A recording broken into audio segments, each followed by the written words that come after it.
வணக்கம் மக்களே. நம்ம பார்க்க போகிற வெப் சீரிஸோட பேர் பெர்லின். நெட்ஃப்ளிக்ஸில் வெளியானது. ஸோ படத்தில் டைரக்ட் அண்ட் கிரியேட் பண்ணது எஸ்தர் மார்டினஸ் லொபோட்டோன்றது. நடித்தவங்க Pedro Alonso, Begoña Vargas, Julio Peña, Samantha ஜிஸ்டான், மைக்கேல் ஜெனா, ஜோயில் ஷானஷ் இந்த மற்ற படம் நடிச்சிருக்காங்க. ஸோ இந்த படத்தோட கதை என்னென்னு பார்த்தீங்கன்னா, ஹீரோவான பெர்லின் வந்து ஒரு டீமோட 5 பேர் கொண்ட டீமோட அப்புறம் ஒரு லேடி ஒன்று சேருவாங்க. அவன் பேர் கேமரான். ஸோ இந்த பாரிஸில் உள்ள ஒரு ஆக்ஷன் ஆஃபீஸ், ஷேஷ் வெனாட் அப்படின்ற ஒரு ஆக்ஷன் ஆஃபீஸை வந்து 34 நகரத்துலேருந்து வந்து சேர்கிற நகையோட கொள்ளடிக்கிறது தான் இவங்களுக்கு பிளானு. இந்த பிளான் எப்படி இனோவேட் பண்ணுறாங்க கேட்டிங்கன்னா, ஒரு சர்ச் கீழே ஒரு சுரங்கப்பாதை அமைக்கிறது. அதன் வழியாக அந்த ஆக்ஷன் ஆஃபீஸ்க்கு போய் நகையை திருடுறது தான் பிளானு. ஸோ இந்த பிளானுக்கு 5 பேருக்கு ஸ்பெஷலிஸ்ட் வந்து கேக்குன்னு ஒரு இன்ஜினியர் இருப்பாங்க, ராயின்னு ஒரு ஆஃபீஸரு, அவர் வந்து ராயின்றவர் வந்து பூட்டு திறக்கிறதுல ரொம்ப வல்லவனாக இருப்பார். ஸோ டொமைன் என்ற ஒரு ப்ரொஃபஸர் வந்து ஆப்சன்ட் மைண்ட் ப்ரொஃபஸர், அவர் வந்து நல்ல கிரிமினலாக யோசிக்கிறதுல வல்லவர். அது மாதிரி கேமரான்றவங்க ஸ்பீடு வண்டி ஓட்டுறதுல ரொம்ப ஸ்பெஷலிஸ்ட். இது மாதிரியான ஒரு 6 பேர் சேர்ந்து எப்படி கொள்ளடிக்கிறாங்கன்றது தான் பெர்லின் மணி ஈஸ்ட்டோட 8 எபிசோடாக போகுது. ஸோ இந்த 8 எபிசோடில்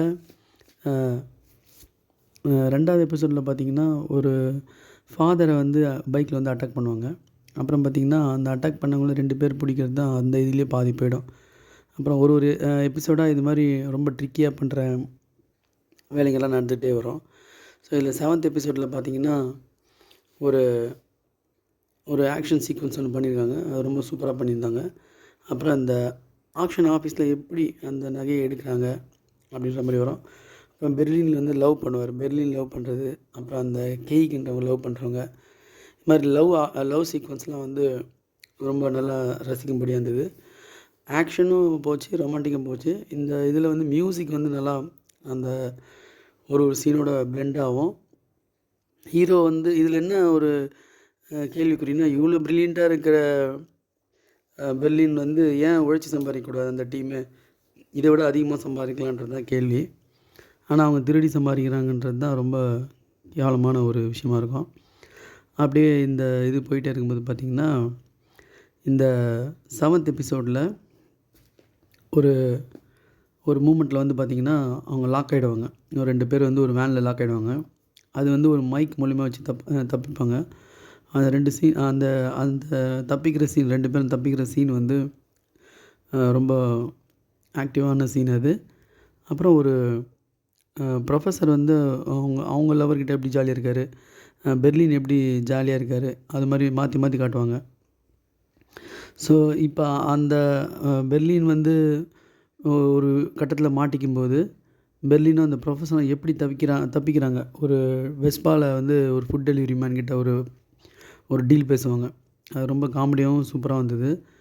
அவங்க அங்கேருந்து தப்பிச்சின்னு போகும்போது பார்த்திங்கன்னா, கரெக்டாக போலீஸ் வந்து என்ட்ரி ஆகிடும் அவங்க தங்குற ஹோட்டலில். அது மாதிரியான சீன்ஸ்லாம் ரொம்ப வித்தியாசமாக இருந்தது. அதெல்லாம் ஆக்டிவான சீன்ஸு. ஸோ அந்த ஹோட்டல்லேருந்து எப்படி தப்பிக்கிறாங்க. பெர்லின் வந்து ஒரு இடத்துல பாடுவார். 7th எபிசோடில் வந்து பாட ஆரம்பிப்பார், ஃபெலிஷியான்னு ஒரு சாங்கு. அந்த சாங் ஆரம்பிக்கும்போது தான் இங்கே என்கவுண்டர் எல்லாமே கலந்து காட்டுற மாதிரியே வரும். ஸோ இந்த 7வது எபிசோடில் பாட ஆரம்பிச்சாலும் 8வது எபிசோடு வரையும் பாடுற மாதிரியே காட்டுவாங்க. அந்தளவுக்கு அது எல்லாம் 1 hour இருக்கிற எபிசோடு. ஸோ அதில் அந்த பாடுறது மட்டுமே காமிச்சு எல்லாம் கட்டில் போயினே இருக்கும்.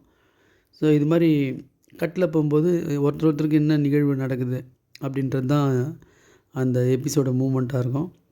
கடைசியில் அவங்க எப்படி என்ன ஆகுறாங்க அப்படின்னு தான் படத்தோட இது. அவங்க கொள்ளடிச்ச நகை எங்கே வச்சுருக்காங்க, அவங்க எப்படி மாட்டுறாங்க, போலீஸ் எப்படி வேலை செய்யுது, அந்த மாதிரி 2 பக்கமும் காட்டுவாங்க. திருடங்க எவ்வளோ கிளவரோ அதை விட கிளவர் போலீஸுன்ற மாதிரி காட்டு வருவாங்க. ஆனால் படத்தில் வந்து தப்பு செஞ்சாலும் ஹீரோ வந்து அதை பெரிய ஹீரோயிசமாக காட்டுவாங்க. அந்த இடம்லாம் வந்து ரொம்ப ஏற்றுக்கிற மாதிரி இல்லை. ஒரு ஹீரோ எது செஞ்சாலும், தப்பு செஞ்சாலும் நம்ம ஏற்று அதை ரசிக்கிற மாதிரி அவங்க பண்ணியிருக்காங்க. அது எப்படின்னு தெரில. ஸோ எபிசோடு வந்து மீடியம் ஸ்பீடாக போகுது.